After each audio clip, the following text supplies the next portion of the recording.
আসসালামু আলাইকুম। সুপ্রিয় শিক্ষার্থীবৃন্দ, জায়েদস লার্নিং হাবের পক্ষ থেকে তোমাদের সবাইকে স্বাগতম। আজ আমরা বার্ষিক পরীক্ষা 2024-এর সপ্তম শ্রেণীর ডিজিটাল প্রযুক্তির অ্যাসাইনমেন্ট পৃষ্ঠা নম্বর 107-এর সমাধানটি দেখব। তোমরা যারা এই ভিডিও ক্লাসটির জন্য রিকোয়েস্ট করেছিলে, তোমাদের সবাইকে অসংখ্য ধন্যবাদ এবং অনাকাঙ্ক্ষিতভাবে দুঃখ জ্ঞাপন করছি যে আমি অসুস্থ থাকার কারণে তোমাদের ভিডিও ক্লাসটি সময় মতো আপলোড দিতে পারিনি, তাই দুঃখিত। আজ আমি কথা দিয়েছিলাম যে সন্ধ্যায় কনফার্ম ভিডিও তোমরা পেয়ে যাবে, এখনই তোমরা ভিডিওটি পেতে চলেছ। তাহলে প্রশ্নটি সমাধানে দেখা যাক। প্রশ্নটি ছিল, ডিজিটাল মাধ্যম ব্যবহার করে ই কমার্সের সেবা প্রাপ্তির ধাপ ও বিবেচ্য বিষয়গুলো উল্লেখ করো। সুপ্রিয় শিক্ষার্থীবৃন্দ, আমি এই প্রশ্নের অ্যাসাইনমেন্টে দুটি উত্তর রেখেছি। তোমরা সম্পূর্ণ ভিডিওটি মনোযোগ সহকারে দেখবে এবং তোমরা নিজেরাই ডিসাইড করবে তোমাদের কোনটি প্রয়োজন। দুটি উত্তরই ঠিকঠাকভাবে লিখতে পারলেই হচ্ছে তোমার অ্যাসাইনমেন্টের নাম্বার পেয়ে যাবে, তবে তোমরা ডিসাইড করে নেবে তোমাদের কোনটি প্রয়োজন। উত্তর: ইন্টারনেট প্রযুক্তিতে কম্পিউটার নেটওয়ার্ক ও অন্যান্য ইলেকট্রনিক প্রযুক্তি ব্যবহার করে পণ্য সেবা ও তথ্য বিক্রয় হস্তান্তর বা বিনিময় করাকেই বলে ই কমার্স। ডিজিটাল মাধ্যমে ই কমার্সের সেবা প্রাপ্তির ধাপগুলো সাধারণত নিম্নরূপ। ক. পণ্য বা সেবা নির্বাচন। গ্রাহক ই কমার্স প্ল্যাটফর্মে গিয়ে প্রয়োজনীয় পণ্য বা সেবা অনুসন্ধান করেন। পণ্যের মূল্য, বিবরণ, রিভিউ যাচাই করা হয়। খ. কার্টে পণ্য যোগ করা। পছন্দের পণ্য বা সেবা কার্টে যোগ করা হয়। এখানে গ্রাহক একাধিক পণ্য নির্বাচন করতে পারেন এবং পরবর্তীতে পেমেন্টের জন্য প্রস্তুতি নেন। গ. ব্যক্তিগত তথ্য ও শিপিং ঠিকানা।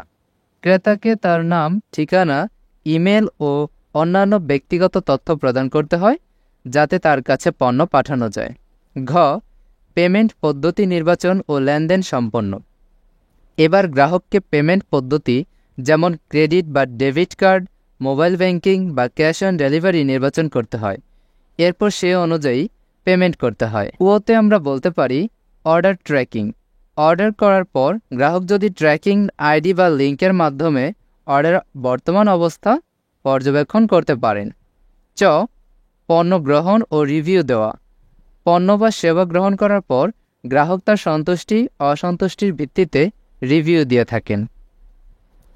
ই কমার্সের সেবা প্রাপ্তির ক্ষেত্রে বিবেচ্য বিষয়গুলো হলো: গ্রাহকের ব্যক্তিগত নিরাপত্তা ও গোপনীয়তা, পণ্যের সঠিক সময় ডেলিভারি নিশ্চিত করা, গ্রাহক সন্তুষ্টির জন্য সহজ ও স্বচ্ছ রিটার্ন পলিসি থাকা। এখন আমরা দ্বিতীয় যে অ্যাসাইনমেন্টের উত্তরটি রয়েছে সেটি জেনে নেব। এটি মূলত প্রথমটির অনুরূপ দ্বিতীয়ভাবে আমরা লিখেছি। সেখানে লিখতে পারি, ডিজিটাল মাধ্যম ব্যবহার করে ই কমার্সের সেবা প্রাপ্তির ধাপ ও বিবেচ্য বিষয়গুলো উল্লেখ করা হলো। প্রতিবেদনের বিষয়: ডিজিটাল মাধ্যম ব্যবহার করে ই কমার্সের সেবা প্রাপ্তি বা বিবেচ্য বিষয়। সেপ্টেম্বর 15, 2024। ই কমার্স শব্দের পূর্ণরূপ ইলেকট্রনিক কমার্স। ইলেকট্রনিক বা ডিজিটাল মাধ্যম যেমন mobile, computer, e commerce site ইত্যাদি ব্যবহার করে পণ্য ক্রয় বিক্রয় করার প্রক্রিয়াকে ই কমার্স বলে। নাগরিক সেবার মতোই ই কমার্সের জন্য কয়েকটি ধাপে সেবা নিতে হয়। তবে ই কমার্স সেবায় সেবাদাতা পণ্য সরাসরি ক্রেতার হাতে পৌঁছে দিয়ে থাকেন। বেশিরভাগ ক্ষেত্রে তৃতীয় কোনো পক্ষ যেমন মোবাইল ব্যাংকিং কিংবা সরাসরি বিক্রয় প্রতিনিধির মাধ্যমে অর্থ লেনদেন হয়ে থাকে। সরাসরি বিক্রয় প্রতিনিধির মাধ্যমে মূল্য পরিশোধকে ক্যাশ অন ডেলিভারি বলে। নিচে ই কমার্স সেবা প্রাপ্তির ধাপসমূহ বর্ণনা করা হলো। প্রথমে কম্পিউটার বা মোবাইল ফোনের মাধ্যমে একটি ই কমার্স ওয়েবসাইটে প্রবেশ করতে হবে। ওয়েবসাইটে বিভিন্ন পণ্যের ছবি ও দাম উল্লেখ থাকবে। সেখান থেকে নিজের পছন্দ ও প্রয়োজন অনুযায়ী পণ্য নির্বাচন করতে হবে। একাধিক পণ্য নির্বাচন করলে তা কার্টে যুক্ত হবে এবং পণ্যসমূহের মোট মূল্য হিসাব করে দেখাবে। পণ্য নির্বাচন শেষে মূল্য পরিশোধের জন্য বিভিন্ন অপশন আসবে। ক্রেতা চাইলে ব্যাংক কার্ড কিংবা মোবাইল ব্যাংকিং এর মাধ্যমে অগ্রিম পেমেন্ট করতে পারে কিংবা পণ্য হাতে পাওয়ার পর অর্থাৎ পণ্য ডেলিভারির পর বিক্রয় প্রতিনিধির কাছে মূল্য পরিশোধ করতে পারে। ক্রেতা তার সুবিধা অনুযায়ী পেমেন্ট সিস্টেম নির্বাচন করবে। যথাসময়ে বিক্রয় প্রতিনিধির মাধ্যমে পণ্য ক্রেতার হাতে পৌঁছানোর মাধ্যমে ই কমার্স সেবাটি সম্পন্ন হবে। ই কমার্স সেবা প্রাপ্তির ক্ষেত্রে কিছু বিষয় বিবেচনায় রাখতে হবে। নিচে এর বিবেচ্য বিষয়গুলো উল্লেখ করা হলো। অনলাইন বা মোবাইল ব্যাংকিংয়ের মাধ্যমে মূল্য পরিশোধের ক্ষেত্রে তথ্য প্রদানে সতর্কতা ও গোপনীয়তা বজায় রাখতে হবে। পণ্যের মানের বিষয় ও পূর্বে যাচাই করে নিতে হবে। এজন্য ওই ই কমার্স সাইট থেকে আগে যারা পণ্য ক্রয় করেছে রিভিউ অংশে গিয়ে তাদের মতামত দেখে নিতে হবে। এই বিষয়গুলো লক্ষ্য রাখলে ই কমার্স সাইট থেকে পণ্য কিনে প্রতারিত হওয়ার সম্ভাবনা থাকে না। প্রতিবেদকের নাম নিহাল মাহমুদ, সপ্তম শ্রেণী, রোল নম্বর 1। সুপ্রিয় শিক্ষার্থীবৃন্দ, তোমরা যারা সম্পূর্ণ ভিডিওটি মনোযোগ সহকারে দেখেছ তোমাদের সবাইকে অসংখ্য ধন্যবাদ।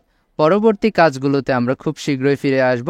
আর এই ভিডিওটি তোমার বন্ধুবান্ধবের সাথে খুব বেশি শেয়ার করে জানিয়ে দাও বার্ষিক পরীক্ষা 2024-এর প্রস্তুতিমূলক ক্লাস চলছে। ধন্যবাদ সবাইকে।